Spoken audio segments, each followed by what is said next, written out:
look at it. If you are there, you say amen. The book of 1 Samuel. Let's look at verse 10 and see what happened there. 1 Samuel chapter 4. But tonight, I am here to tell someone that everything you have lost to the enemy, Jehovah Sabaoth, that is the Lord of army, will restore them back to you in Jesus' name. Amen. Now don't love somebody else's prayer. If it's not your own, you don't have to say amen. But someone here, every good thing that you have lost, Jehovah Sabaoth, that's the Lord of army, will restore them back to you in multiple folds. In the name of Jesus. In our text, you will see that the Israelites, they lost the war. That's why I read that one for you. They lost the war. They lost it. They said they were defeated. They ran away. And the enemy took the what? The Ark of Covenant. They took it away from them. The enemy stole what was very precious to Israel. The Ark of Covenant was very precious. They stole the glory. They stole the joy. They stole the peace of Israel. They took it away. They took it away from them. They took it away. This is exactly what happened to so many people. The enemy will come and they strike and they take away the blessing. They take away the joy. They take away the glory. So many times, that's what happened.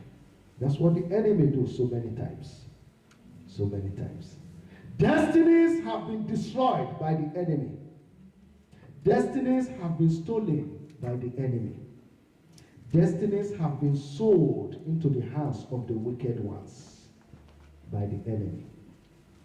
Some people's destiny are tied down in the villages, like the donkey that Jesus was supposed to use to shine in the city.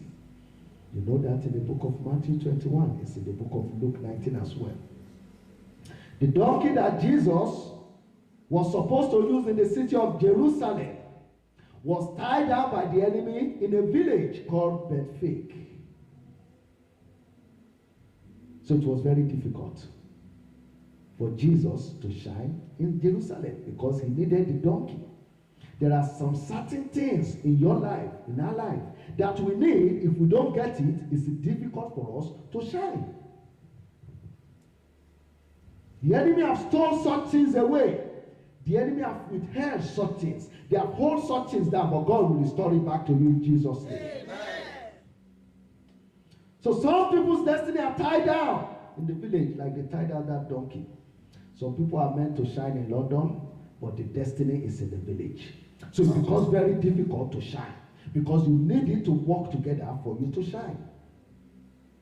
And when this type of situation is happening, like I said, it is difficult to shine. You need Jesus' intervention.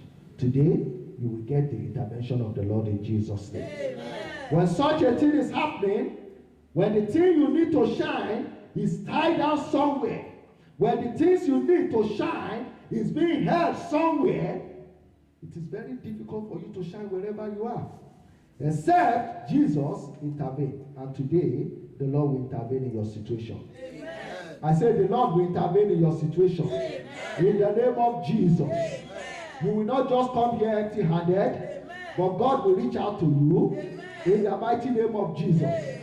That was why Jesus spoke in that same Matthew. He said, go, loose the donkey and bring it here. Because the donkey must come to where he is so that he can shine. Whatever good thing that you need, I pray that Jehovah God will issue a command for your deliverance in Jesus' name. Amen. Whatever you need to shine, may heaven issue a command for it to be delivered into your hand in Jesus' name. Amen. Because God spoke concerning that donkey. He said, go and loose the donkey and bring the donkey. That is restore. In other words, go and restore back the donkey where it's supposed to be. So the good thing that the enemy has taken from you, God will restore it back to you in Jesus' name.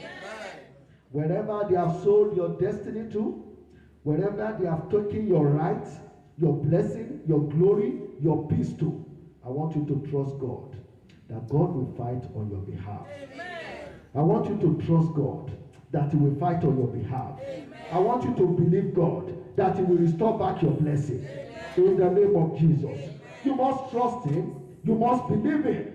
He will do it for you. In the name of Jesus.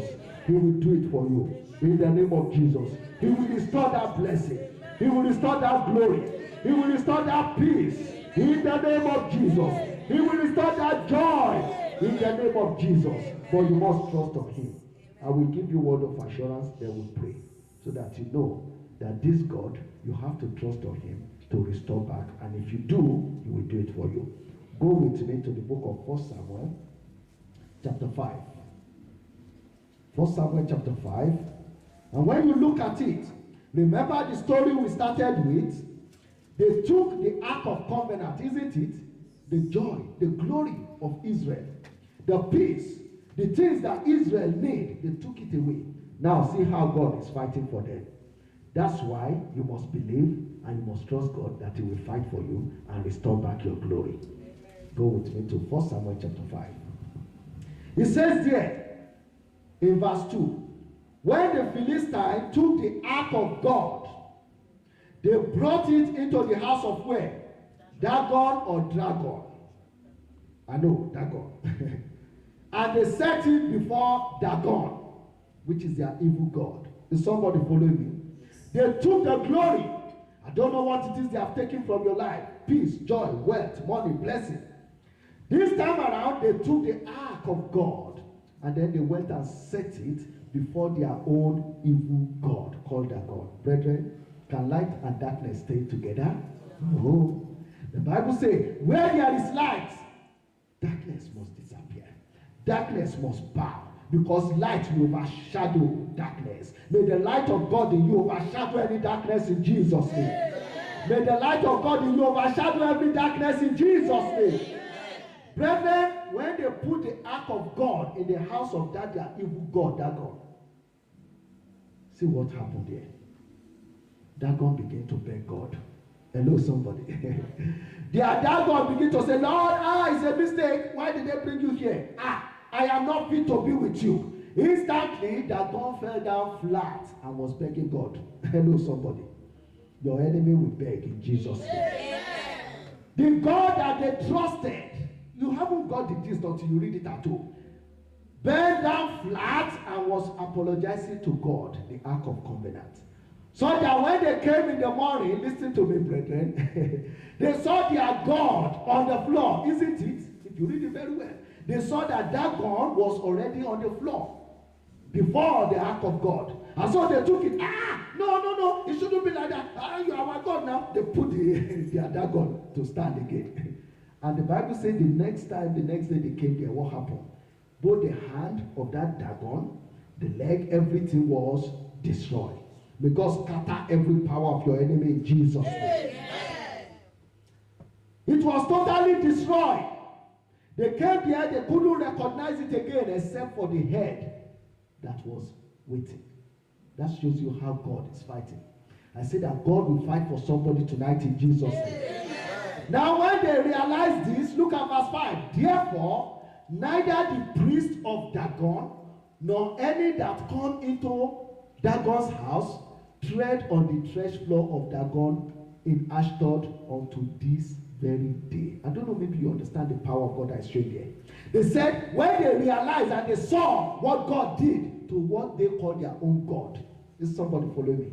They said never up till today nobody ministered in that place again. Do you see our God? Almighty God, that is your name. You will never share your glory with any man. You will never share your glory with anybody. Almighty God, that is your name. From that day, nobody ministered. Every evil altar that the enemy are using to minister against you, may God destroy it totally in Jesus' name. Whatever powerhouse that the enemy are using to minister against you, may God shut it down permanently in Jesus' name. I don't think you really catch this revelation. The place that they went and put the ark of God, that Dagon house, From that day, nobody ever ministered there again. That's what the Bible is telling us. Because God fights.